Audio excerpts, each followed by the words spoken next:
Hi, everybody. Welcome to a new episode of Hispanic Marketing in 5 minutes with Hop Group. I'm Carolina Fernandez, CEO of Hop Group, joining you today with a very interesting topic. I'm going to talk about discretionary spend held by Hispanic households in the U.S. And before I get into a lot of data that I'm going to be sharing with you today, let's go back a little bit and be aware that Hispanic consumers mean huge opportunities for brands out there, for brands that are in states and cities where Hispanics are becoming more important each day.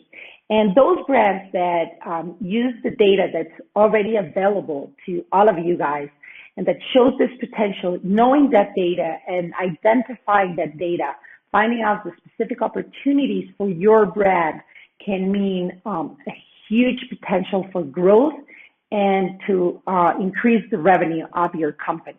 Now, one important thing is that after many studies and many research, there's a lot of research behind this, is that Hispanics see themselves as personally, financially better each year, even more so than American consumers in general. And the reason behind this is that Hispanics have, usually they have backgrounds that just one or two generations before they moved to the States in search for a better quality of life. Many of them still have families in their countries of origin. And that means that the better education opportunities, better salaries, better jobs that they're having now gives them a sense of feeling more financially stable and growing at a faster pace than many other consumers in the U.S.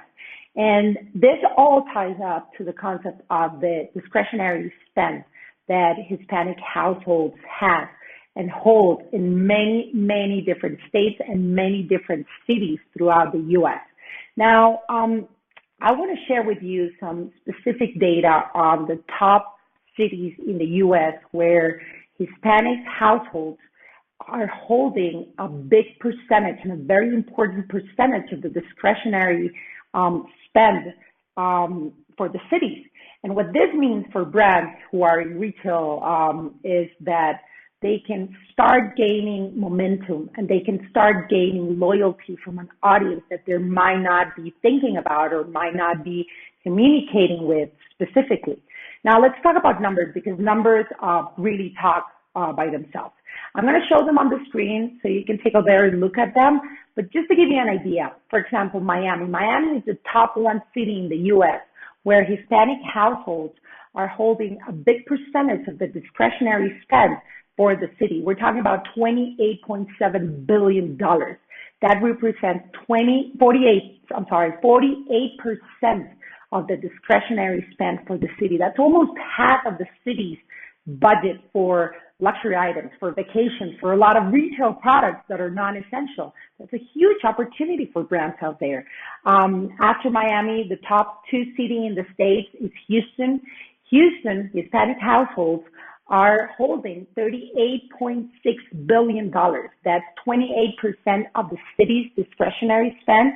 We're talking about a third of the discretionary spend for Houston. That's a big opportunity. What are you doing with Hispanics? Are you gaining loyalty from that audience? Are you communicating with them? Are you doing it through social media, through radio, through TV? Then we have cities like San Antonio. San Antonio, we're talking about $26.5 billion. Again, almost one third of the city's discretionary spend is being held by Hispanic households. Los Angeles is in percentage, is very similar to San Antonio. We're talking about 24% of LA's discretionary spend is being held by Hispanics. We're talking about, for LA specifically, it's $160 billion. That's a huge amount of money. Then on the screen you see it, we have cities like Dallas, Chicago, San Francisco, New York, Washington, and these are just the top 10 cities. We have smaller cities where Hispanics are growing, the Hispanic population is growing, and they're there. They have the money. They have the budget to spend on your products, on your services.